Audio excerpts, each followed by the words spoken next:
21 मार्च 2025 को मनोज और रोहित रात को 8 बजे अपने घर वालों से बोलते हैं कि हम एक बर्थडे पार्टी में जा रहे हैं, 1 घंटा के अंदर में वापस आ जाएंगे।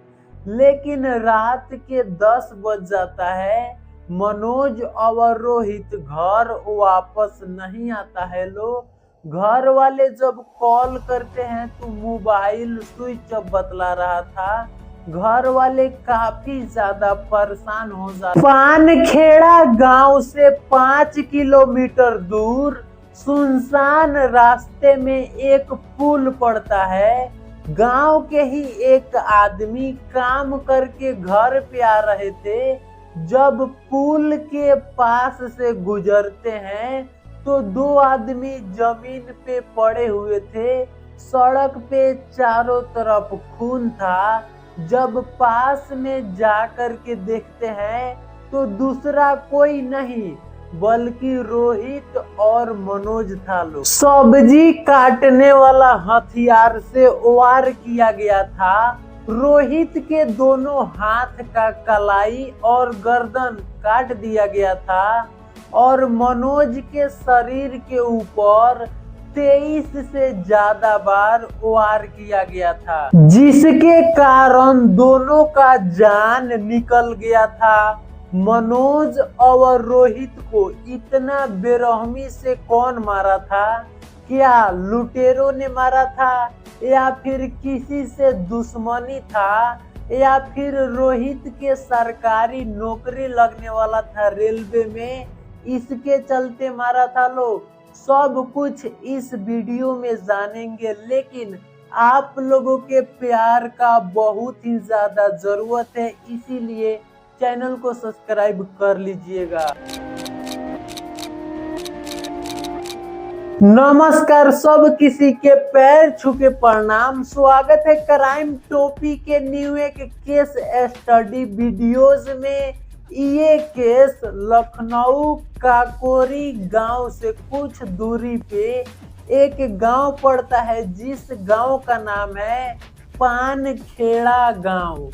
उसी गांव के मनोज और रोहित रहने वाला था। लोग जिगरी दोस्त था लोग दोनों। वो आदमी गांव में आता है और गांव के सब किसी को ये बात बतलाता है। मनोज के घर वाले और रोहित के घर वाले, गांव के सब लोग वहां पे जाते हैं और गांव के ही लोगों ने पुलिस वाले से कांटेक्ट करते हैं। पुलिस वाले आते हैं और सब को पोस्टमार्टम के लिए भेज देते हैं। मनोज और रोहित के घर वाले का रो रो के हालत खराब था। मनोज और रोहित जिस बाइक से गया था, लोग कुछ दूरी पे बाइक मिल जाता है, लेकिन मनोज और रोहित का मोबाइल नहीं मिलता है। पोस्टमार्टम के रिपोर्ट आता है तो मालूम चलता है सब्जी काटने वाला हथियार से रोहित के ऊपर 4 से 5 बार वार किया गया था। दोनों हाथ का कलाई और गर्दन पे वार किया गया था, जिसके चलते रोहित का जान निकल गया था। लेकिन मनोज के शरीर के ऊपर 23 से ज्यादा बार वार किया गया था। पुलिस वाले 440 डिग्री का दिमाग लगाते हैं, क्योंकि गांव में कोई भी सीसीटीवी कैमरा नहीं था। पुलिस वाले सबसे पहले रोहित का मोबाइल का कॉल हिस्ट्री निकालते हैं, तो पुलिस वाले को कोई भी सबूत नहीं मिलता है। जब पुलिस वाले मनोज के मोबाइल का कॉल हिस्ट्री निकालते हैं तो पुलिस वाले को मालूम चलता है कि मनोज के मोबाइल में 2 सिम है। एक सिम से मनोज अपने घर वाले, रिलेटिव और दोस्त यार से बात करता है, लेकिन जो दूसरा सिम है मनोज उस नंबर से सिर्फ एक ही आदमी से बात करता था। मनोज जिस आदमी से बात करता था उस आदमी का लोकेशन निकाला जाता है तो लोकेशन ट्रेस नहीं हो पा रहा था, क्योंकि मनोज फेक सिम से बात करता था। मनोज के भी मोबाइल में फेक सिम था और मनोज जिस आदमी से बात करता था उसके मोबाइल में भी फेक सिम था।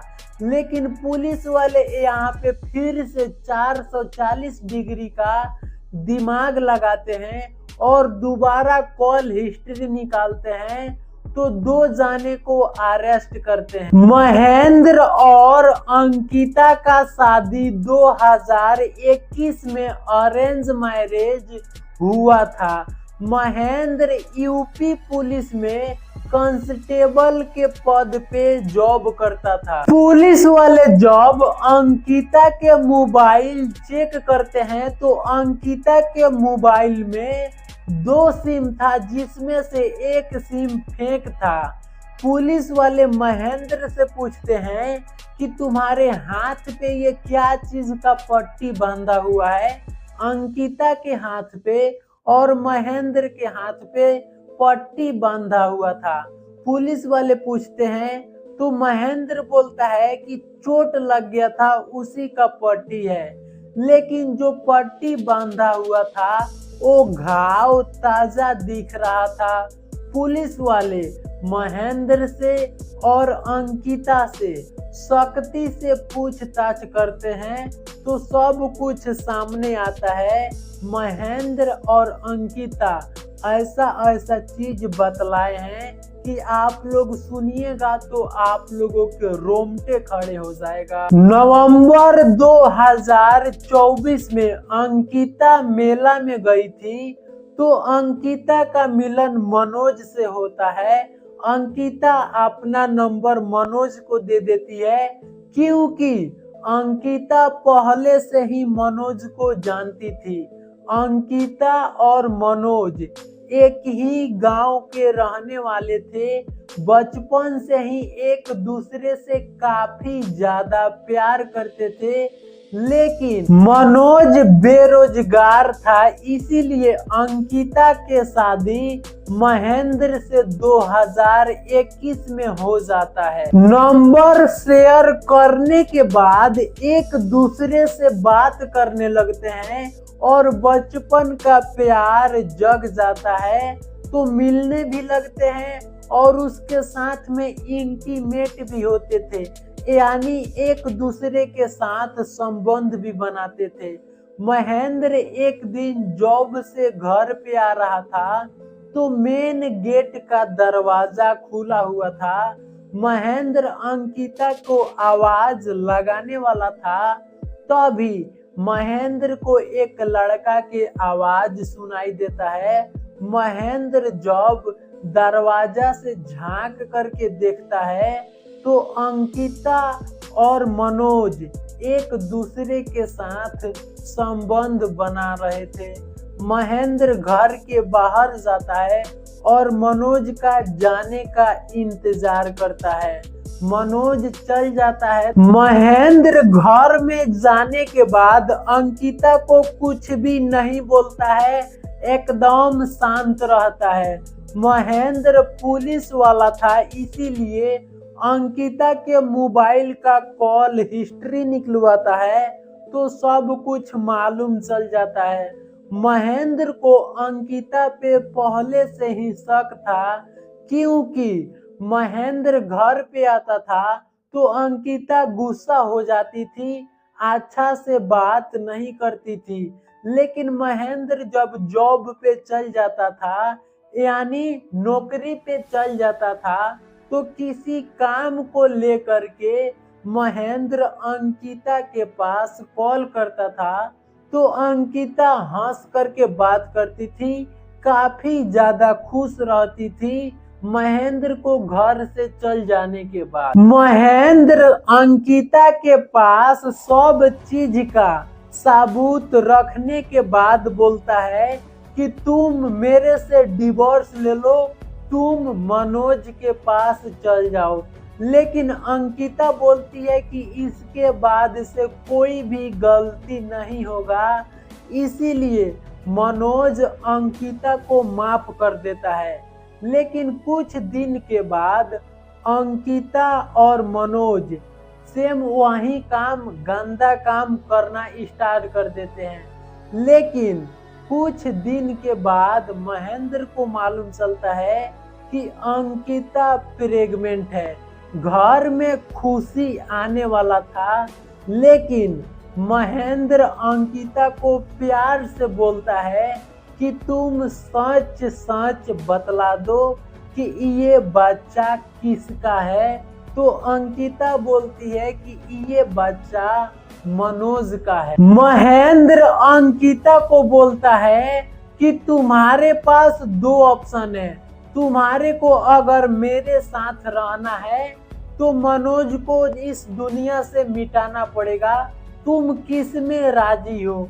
तो अंकिता बोलती है कि मनोज को इस दुनिया से ही खत्म कर देते हैं। महेंद्र पुलिस वाला था तो उसको मालूम था कि मनोज को हम कैसे मारेंगे तो नहीं पकड़े जाएंगे। इसीलिए महेंद्र 1.5 महीना पहले 2 फेक सिम निकाल के लेके आता है। एक सिम अंकिता को दे देता है और अंकिता को बोलता है कि ये दूसरा वाला सिम है, तुम मनोज को दे देना और इसी नंबर से बात करना। लोग 21 मार्च 2025 को अंकिता ने मनोज के पास 35 से भी ज्यादा कॉल करती है मिलने आने के लिए। लेकिन मनोज मिलने के लिए नहीं जा रहा था। ज्यादा कॉल करने के बाद मनोज अपने दोस्त रोहित को लेकर के जाता है। रोहित का नौकरी लगने वाला था रेलवे में, सब चीज कंप्लीट हो गया था। अंकिता से मिलने के बाद दोनों आने वाला था। लो तभी महेंद्र अपने 3 दोस्तों के साथ पीछे से हमला करता है लो, और सब्जी काटने वाला हथियार से मनोज के ऊपर 23 से भी ज्यादा बार वार करता है लोग। रोहित ने हम लोगों को पहचान लिया है, इसीलिए रोहित को भी हमने मार दिया। अंकिता को और महेंद्र को पुलिस वाले जेल में डाल दिए हैं। लेकिन आप लोगों के मन में एक सवाल जरूर आ रहा होगा कि पुलिस वाले अंकिता और महेंद्र के पास आखिर कैसे पहुंचे। अंकिता ने फेक सिम से मनोज से बात करती थी, लेकिन गलती से एक बार दूसरा नंबर से कॉल कर दिया था अंकिता मनोज के पास। लेकिन सख्ती से पूछताछ करने के बाद सब कुछ सच सामने आ जाता है। इस केस को लेकर अपना अपना ओपिनियन कमेंट बॉक्स में जरूर दीजिएगा। इस कहानी से आप लोगों को क्या सीख मिला कमेंट करके जरूर बतलाइएगा। इस घटना को सुनाने का मतलब ये नहीं था कि आप लोगों के दिल पे ठेस पहुंचे। इस वीडियो को बनाने का मतलब ये था कि आप लोग जागरूक हो जाओ। आप लोग अपना अपना ध्यान रखो, अपना अपना फैमिली के ध्यान रखो, हंसते रहो, मुस्कुराते रहो। तब तक के लिए love you guys, bye bye.